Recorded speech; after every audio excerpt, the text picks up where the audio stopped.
ഇവിടുന്ന് മുംബൈ വരെ ഇടയ്ക്ക് പോകേണ്ട ആവശ്യം വരാറുണ്ട്. 200 കിലോമീറ്റേഴ്സ് പോകുമ്പോൾ നമുക്ക് ബാക്ക് പെയിൻ വരാറുണ്ട്. പിന്നെ ഒരു തവണ റോഡ് അസിസ്റ്റൻസ് ബുക്ക് ചെയ്യേണ്ടി വന്നു.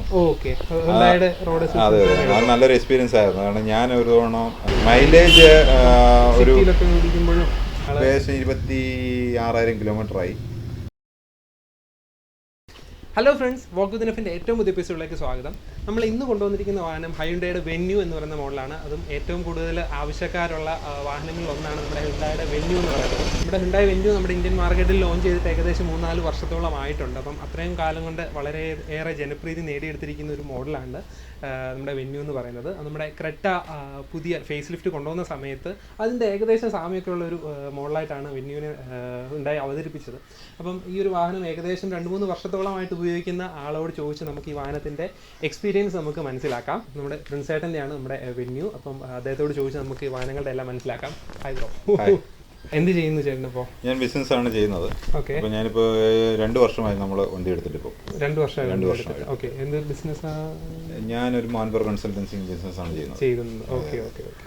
ഞാൻ ഇത് നേരത്തെ ഉപയോഗിച്ചിരുന്ന വാഹനം മാരുതിയുടെ വാഹനമായിരുന്നു ഉപയോഗിച്ചുകൊണ്ടിരുന്നത്. മാരുതിയുടെ വാഹനമാണ് ഉപയോഗിച്ചുകൊണ്ടിരുന്നത്. എനിക്ക് നമുക്ക് കൂടുതലും ഈ ലോങ് ഡ്രൈവ് കൂടുതലും എനിക്കുള്ള വ്യക്തിയാണ്. വരാറുണ്ട് കൂടുതലും ലോങ് ഡ്രൈവ് ആണ്. ഓക്കെ. അപ്പോൾ ഇവിടെ ഓഫീസും കാര്യങ്ങളൊക്കെ? ഓഫീസും കാര്യങ്ങളും മുംബൈയിലാണ്. വന്നത്. അപ്പം ഇവിടുന്ന് മുംബൈ വരെ ഇടയ്ക്ക് പോകേണ്ട ആവശ്യം വരാറുണ്ട്. കൂടുതലും തമിഴ്നാടാണ് ട്രാവലിംഗ് ഉള്ളതാണ്. തമിഴ്നാട് അതെ അതെ അതെ ബിസിനസ് പരമായിട്ട് ട്രാവലിംഗ് പോയിട്ടും കൂടുതൽ തമിഴ്നാട്ടിലേക്കാണ് പോകുന്നത്. അപ്പം നമുക്കൊരു 5 hours അല്ലെങ്കിൽ 6 hours ഒക്കെ തമിഴ്നാട്ടിലേക്ക് ലോങ് ഡ്രൈവ് പോകുമ്പം 200 കിലോമീറ്റേഴ്സ് പോകുമ്പോൾ നമുക്ക് ബാക്ക് പെയിൻ വരാറുണ്ട്. നമുക്ക് ഇതിന് എനിക്ക് പ്രത്യേകിച്ച് ഒരു ഗുണമെന്ന് വെച്ച് കഴിഞ്ഞാൽ നമുക്ക് ഒരു 5 മണിക്കൂർ സ്ട്രെച്ച് കണ്ടിന്യൂസ് സ്ട്രെച്ച് പോയി കഴിഞ്ഞാൽ പോലും നമുക്ക് ബാക്ക് പെയിൻ വരാറില്ല. ഒന്നും വരാറില്ല. ഒരു എക്സ്യുവിയുടെ എല്ലാ ഫെസിലിറ്റീസും ഉള്ളൊരു വണ്ടിയാണ്. ഞാൻ ഫസ്റ്റ് എടുക്കാൻ വേണ്ടിയിരുന്നത് ക്രെറ്റ എടുക്കാൻ വേണ്ടിയിരുന്നതാണ്. ക്രെറ്റ എടുക്കാൻ വേണ്ടി പോയിരുന്നപ്പോഴേ നമുക്ക് ഏകദേശം 6 മാസത്തോളം ബുക്കിംഗ് വരും. അപ്പോൾ എനിക്ക് 6 മാസം വെയിറ്റ് ചെയ്യാൻ പറ്റില്ല. അങ്ങനെ നമുക്ക് പെട്ടെന്ന് ഡെലിവറി കിട്ടിയ വാഹനമാണ് ഇത്. നമുക്ക് അഫോർഡബിൾ പ്രൈസ് വരുന്നു. മറ്റേ ക്രെറ്റയെക്കാട്ടി അപേക്ഷിച്ച് നോക്കുകയാണെങ്കിൽ ഏകദേശം ഒരു 4 ലക്ഷം രൂപ 4 ലക്ഷം രൂപ കുറവുണ്ട്. ഇതിന് എത്രയായിരുന്നു നമുക്ക് ഓൺ റോഡ് ഇറങ്ങിയപ്പോൾ 9.5 ലക്ഷം രൂപ. 9.5 ലക്ഷം രൂപ. ഇപ്പം എനിക്ക് തോന്നുന്നു 11 ഒക്കെ ആവും തോന്നുന്നു. റേറ്റ് വേരിയേഷൻ വന്നിട്ടുണ്ട്. പക്ഷെ നമുക്ക് യൂസർ ഫ്രണ്ട്ലി ആണ്. എന്നാണ്ട് ഗ്രൗണ്ട് ക്ലിയറൻസ് ഉണ്ട്. നല്ല കംഫോർട്ടാണ് ഓടിക്കാൻ. ഞാൻ വേറെ പല വണ്ടി ഓടിച്ചാലും എനിക്ക് നല്ല കംഫോർട്ടാണ്. ഈ റേഞ്ചിൽ അപ്പൊ ഇത് എടുക്കുന്ന സമയത്ത് വേറെ ഏതൊക്കെ വാഹനങ്ങളിലോട്ട് ഞാൻ വേറെ പല വാഹനം നോക്കിയിട്ടുണ്ടായിരുന്നു. റെനോൾട്ടിന്റെ ഡസ്റ്റർ നോക്കിയിട്ടുണ്ട്. ഡസ്റ്റർ എനിക്ക് ഇഷ്ടപ്പെട്ടു. പക്ഷെ അത് എന്താ പറയുക, ഓഫ് റോഡിങ് ആ ഒരു വേരിയന്റ് നമുക്ക് ഹാർഡാണ്, ഇച്ചിരി ഹാർഡാണ്. ഇച്ചിരി സോഫ്റ്റ്നെസ് ഉണ്ട്. നമുക്കൊരു ഓഫ് റോഡിങ്ങുമായിട്ട് നമുക്ക് ഇതില്ല. നമുക്ക് എനിക്ക് ലോങ് ഡ്രൈവും കാര്യങ്ങളൊക്കെ ആയതുകൊണ്ട് എനിക്ക് ഇച്ചിരി കംഫോർട്ടായിട്ടുള്ള ബൈക്ക്. അതുകൊണ്ടാണ് ഞാൻ ഇത് ചൂസ് ചെയ്തത്. അപ്പോൾ നമുക്ക് ഏകദേശം 100% ഞാൻ സാറ്റിസ്ഫൈഡ് ആണ്. ഏകദേശം 26,000 കിലോമീറ്റർ ആയി. ഞാൻ ഇടയ്ക്ക് ഒരു 6-7 മാസത്തോളം ഞാൻ ഉപയോഗിക്കാതിരുന്നായിരുന്നു. ഞാൻ അവിടെ ഇടയ്ക്ക് ട്രാവലിംഗ് പോയ സമയത്ത്. അതുകൊണ്ടാണ് ഇത് കിലോമീറ്റർ കുറവായിട്ട് 26,000 കിലോമീറ്റർ ഓടിച്ചതിൽ നല്ല എക്സ്പീരിയൻസ് തന്നെയാണ് കിട്ടിയിട്ടുള്ളത്. Okay okay.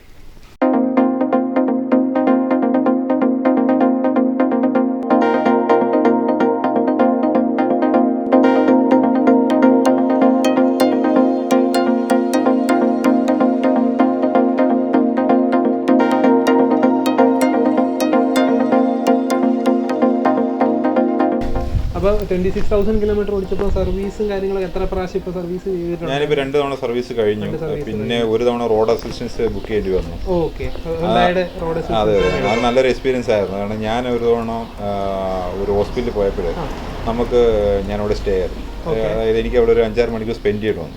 അപ്പം രാത്രിയിൽ ഞാൻ അവിടെ കിടന്ന് മിഡ് നൈറ്റ് ആയിരുന്നു. ഞാൻ മൊബൈൽ ചാർജ് ചെയ്ത് ഞാൻ ഫാൻ ഇട്ടൊന്ന് കിടന്ന് ഉറങ്ങി. അപ്പം 5 മണിക്കൂർ നമുക്കറിയാം ഫാൻ ഇട്ട് കിടന്നു കഴിഞ്ഞാൽ ബാറ്ററി ഡൗൺ ആവും. അങ്ങനെ രാവിലെ ഏകദേശം ഒരു 6 മണിയായപ്പോൾ തന്നെ സ്റ്റാർട്ട് ചെയ്ത് നോക്കിയപ്പോൾ എൻ്റെ കയ്യിലെ മിസ്റ്റേക്ക് കൊണ്ടാണ് ബാറ്ററി ഡ്രെയിൻ ആയിപ്പോയി. ഞാൻ രാവിലെ അസിസ്റ്റന്റിനെ വിളിച്ചു. ഏകദേശം 1.5 മണിക്കൂർ ആയിരുന്നു വന്ന് അവർ ക്ലിയർ ആക്കി തന്നു. നമ്മുടെ കയ്യിൽ ഇഷ്യൂ കൊണ്ടുമാണ് നമ്മളിത് പറ്റിയത്. എന്നാലും അസിസ്റ്റന്റ് വിളിച്ചു, അവർ വന്ന് റെസ്പോണ്ടീവ് ആണ്. 1.5 മണിക്കൂറിനുള്ളിൽ അവർ ഇഷ്യൂ ക്ലിയർ ചെയ്തു. Free of cost. Okay okay. അതുപോലെ നമ്മൾ രണ്ടാമത്തെ പ്രാവശ്യമാണ് ഈ ഷൂട്ടിന് വരുന്നത്. കാരണം ആദ്യത്തെ പ്രാവശ്യം വന്നപ്പോൾ നമ്മുടെ കീ വണ്ടിക്കകത്തൊന്ന് സ്റ്റക്കായി പോയിട്ടുണ്ടായിരുന്നു. അപ്പം അതിനും സർവീസ് ടീമിനെ വിളിച്ച് നമ്മൾ നിന്നപ്പോഴാണ് വിളിച്ചത്. ഉടനെ തന്നെ അവർ വന്നെന്ന് തോന്നുന്നു. ഒരു മണിക്കൂർ വന്ന് അത് ക്ലിയർ ചെയ്ത് തന്നു. അപ്പം സർവീസിന്റെ കാര്യത്തിൽ സർവീസിനകത്ത് കുഴപ്പമില്ല, നല്ല സർവീസാണ്, അത്യാവശ്യം കസ്റ്റമർ സപ്പോർട്ടീവാണ്. വേറെ എൻ്റെ പേഴ്സണലായിട്ട് എനിക്ക് ഞാൻ ഇത്രയും 2 വർഷം ഉപയോഗിക്കുമ്പോഴേക്ക് പ്രത്യേകിച്ച് ഒരു ഇഷ്യൂസും വന്നില്ല. ലോങ് ഡ്രൈവ് ആണെങ്കിൽ പോലും വളരെ എനിക്ക് യൂസർ ഫ്രണ്ട്ലിയാണ്. നമുക്ക് ആ ഒരു ഫ്രണ്ട്ലി ആയിട്ട് നിന്നോളും. പിന്നെ അതുപോലെ മൈലേജിന്റെ കാര്യം, മൈലേജ് ഒരു ഞാനൊരു 15-16 ഞാൻ അങ്ങനെ നോക്കിയിട്ടില്ല എക്സാക്റ്റ് ആയിട്ട്. ഒരു അപ്രോക്സിമേറ്റ് ഒരു 15-16. ഈ തവണ ഞാൻ ലോങ് പോയപ്പോൾ 600 കിലോമീറ്റർ ലോങ് പോയത് ചെന്നൈയിൽ. അപ്പോൾ പോയപ്പോൾ എനിക്ക് ഏകദേശം 16 അപ്രോക്സിമേറ്റ് കിട്ടിയിട്ടുണ്ട്. 16 കിട്ടിയിട്ടുണ്ട്. അപ്പോൾ അത് ഞാൻ അത്യാവശ്യം നല്ല സ്പീഡിലാണ് പോയത്.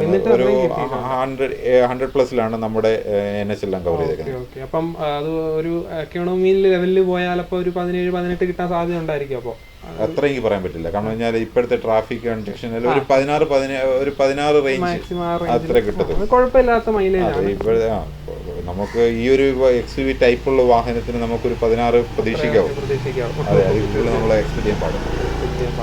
ഓക്കെ. അപ്പം അത്രയും അങ്ങനെയൊക്കെയാണ് നമ്മുടെ ഹ്യുണ്ടായി വെന്യൂവിനെ പറ്റി പറയാനുള്ളത്. അത് നല്ല എക്സ്പീരിയൻസ് ആണ്. നല്ല പ്രത്യേകിച്ച് കംപ്ലൈൻസ് ആയിട്ട് എനിക്ക് ഒന്നും തോന്നിയിട്ടില്ല. അത് ഇനി അത് ഞാൻ എൻ്റെ ഇതുകൊണ്ടാണ് അറിയില്ല, കംപ്ലൈൻസ് ആയിട്ട് എൻ്റെ ഹ്യുണ്ടായിയുടെ മിക്ക വണ്ടികൾക്കും അങ്ങനെ പ്രശ്നമായിട്ടാണ്. അല്ലല്ല, എൻ്റെ പോയിന്റ് ഓഫ് വ്യൂവിൽ എനിക്ക് പ്രത്യേകിച്ച് കംപ്ലൈൻസ് വേണം. ഇത്ര ഓടിച്ചുകൊണ്ട് എനിക്ക് കംപ്ലൈൻസ് ആയിട്ടൊന്നും വന്നിട്ടില്ല. അതെ, അത് കൂടുതൽ ഡീറ്റെയിൽ ആയിട്ട് നമുക്ക് പറയാൻ അറിയില്ലെങ്കിലും നമുക്ക് എൻ്റെ ഒരു എക്സ്പീരിയൻസിന്, റിയൽ ലൈഫ് എക്സ്പീരിയൻസിൽ കംപ്ലൈൻസ് ഒന്നും വന്നിട്ടില്ല. പിന്നീട് ഗ്രൗണ്ട് ക്ലിയറൻസിനെ പറ്റി ചോദിക്കുകയാണെങ്കിൽ എങ്ങനെയുണ്ട് ക്ലിയറൻസ്? ഒരു പ്രശ്നമില്ല. നമുക്ക് അറിയാം, ഹമ്പുകളെ പറ്റി അറിയാം. നമുക്ക് അത്യാവശ്യം നല്ല ഹമ്പുണ്ട്. അത്യാവശ്യം ഒരു ഇതുവരെ ദൈവം സഹായിച്ചിട്ട് ഒന്നും തട്ടിയിട്ടുമില്ല, ഹമ്പിൽ തട്ടിയിട്ടുമില്ല. നമുക്ക് ഇവിടെ ഇറങ്ങപ്പെടുന്ന അത്യാവശ്യം നല്ല സ്ലോപ്പിയാണ്. ഇവിടെ നല്ല ഒരു ക്ലിയർ ആയിട്ട് പോകുന്നുണ്ട്. ഒരു പ്രശ്നമില്ല, നല്ല ക്ലിയറൻസ്, നല്ല ഗ്രൗണ്ട് ക്ലിയറൻസ്. പിന്നീട് എങ്ങനെ ബ്രേക്കിങ്ങും സ്റ്റിയറിംഗ് കംഫർട്ടും എല്ലാം വളരെ എക്സലന്റ് തന്നെ. ഞാൻ ഉപയോഗിച്ച വാഹനങ്ങളിൽ വെച്ചിട്ട് എക്സലന്റ്, ഏറ്റവും ഇഷ്ടപ്പെട്ട വാഹനം. അപ്പം വെന്യൂവിന്റെ പുതിയ ഫേസ് ലിഫ്റ്റ് ഇപ്പം ലോഞ്ച് ആയി, ഈ ആഴ്ച ലോഞ്ച് ആകുന്നു. അപ്പം അത് എന്തുമാത്രം വ്യത്യാസങ്ങളാണ് അവർ വരുത്തുന്നത് നമുക്ക് നോക്കാം, കണ്ടറിയാം. ഞാൻ അതിന്റെ ഒരു ടെസ്റ്റ് ഡ്രൈവിന് പറഞ്ഞിട്ടുണ്ട്. അത് നമ്മുടെ എക്സിക്യൂട്ടീവ് എന്നെ കഴിഞ്ഞ ദിവസം വിളിച്ച് സംസാരിച്ചിട്ടുണ്ടായിരുന്നു. അതുകൊണ്ട് ഒരു ഡെമോ തരാന്ന് പറഞ്ഞിട്ടുണ്ടായിരുന്നു, ടെസ്റ്റ് ഡ്രൈവ് തരാന്ന് പറഞ്ഞിട്ടുണ്ടായിരുന്നു. താല്പര്യമുണ്ടോ? എക്സ്ചേഞ്ച് അല്ല, ഡെമോ പുതിയ വണ്ടി വരുമ്പോൾ അത്യാവശ്യം പല കമ്പനീസും നമ്മളോടത്ത് സംസാരിക്കും. അപ്പോൾ ടെസ്റ്റ് ഡ്രൈവ് തരാറുണ്ട്. ആ രീതിയിൽ നമ്മളോട് പറഞ്ഞിട്ടുണ്ട്. അപ്പോൾ ഫ്രീ ആയിട്ടുള്ള ഡേറ്റിൽ കൊണ്ടുവരാൻ പറഞ്ഞിട്ടുണ്ട്.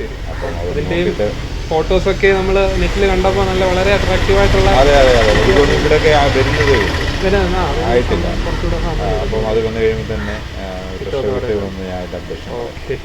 അപ്പം ഹ്യുണ്ടായി വെന്യൂ 2020 മോഡലിനെ യൂസറിനെയാണ് നമ്മൾ ഇത്ര നേരം സംസാരിച്ചത്. അപ്പം അദ്ദേഹത്തിന് ഈ വാഹനം വളരെയേറെ ഇഷ്ടപ്പെട്ടു എന്നാണ് നമുക്കറിയാൻ സാധിച്ചത്. വളരെ ഇഷ്ടപ്പെട്ടു. പ്രൈസ്, അതുപോലെ തന്നെ മൈലേജ്, കംഫോർട്ട്, എല്ലാ കാര്യത്തിലും അദ്ദേഹം പൂർണ്ണ തൃപ്തനാണ് എന്നാണ് നമുക്കറിയാൻ സാധിച്ചത്. ഇപ്പം നമ്മൾ നെഗറ്റീവ് കാര്യങ്ങളൊക്കെ ചോദിച്ചു, പക്ഷേ അദ്ദേഹത്തിന് നെഗറ്റീവ് ഒന്നും പറയാനായിട്ടില്ലെന്നാണ് പറഞ്ഞത്. അപ്പം ചിലർ കമൻറ്റ് ചെയ്യുന്ന കാണാം, ഇത് പെയ്ഡ് പ്രൊമോഷനാണ്, വീഡിയോയുടെ താഴെ കമൻറ്റ് ചെയ്യുന്ന കാണാം. പക്ഷേ നമുക്ക് അങ്ങനെ ചെയ്യേണ്ട കാര്യമില്ല. നമ്മൾ ഒറിജിനൽ ഒരു യൂസറിനെ കണ്ടുപിടിച്ച് അദ്ദേഹത്തോട് ചോദിച്ച് അദ്ദേഹത്തിന് നെഗറ്റീവ് ഉണ്ടെങ്കിൽ അദ്ദേഹം പറയും, ഇല്ലെങ്കിൽ അവർ നല്ലതായിട്ട് തന്നെ പറയും. അതിപ്പം ഈ വാഹനത്തിൻ്റെ ഒരു ജെന്യുവൻ റിവ്യൂ ആണ് നമ്മളിപ്പോൾ കണ്ടത്. അപ്പം നിങ്ങൾക്ക് ഈ വീഡിയോ ഇഷ്ടപ്പെട്ടു എന്ന് വിചാരിക്കുന്നു. Anyway thanks bro. അപ്പോൾ നമ്മുടെ വീഡിയോ എല്ലാവർക്കും ഇഷ്ടപ്പെട്ടു എന്ന് വിചാരിക്കും. നമ്മുടെ ചാനൽ എല്ലാവരും സബ്സ്ക്രൈബ് ചെയ്യാൻ മറക്കരുത്. നമ്മൾ പുതിയൊരു വീഡിയോയുമായിട്ട് നമ്മൾ വീണ്ടും വരുന്നതായിരിക്കും. നിങ്ങൾക്ക് ആവശ്യമുള്ള വാഹനങ്ങളുടെ പേര് നമ്മുടെ കമൻറ്റ് സെക്ഷൻ ഇടുകയാണെന്നുണ്ടെങ്കിൽ നമ്മൾ തീർച്ചയായിട്ടും ആ വാഹനങ്ങൾ സംഘടിപ്പിക്കാനായിട്ട് ശ്രമിക്കും. അപ്പോൾ നമ്മുടെ പുതിയൊരു വീഡിയോ ആയിട്ട് നമ്മൾ വീണ്ടും വരും. അതുവരേക്കും ഗുഡ് ബൈ.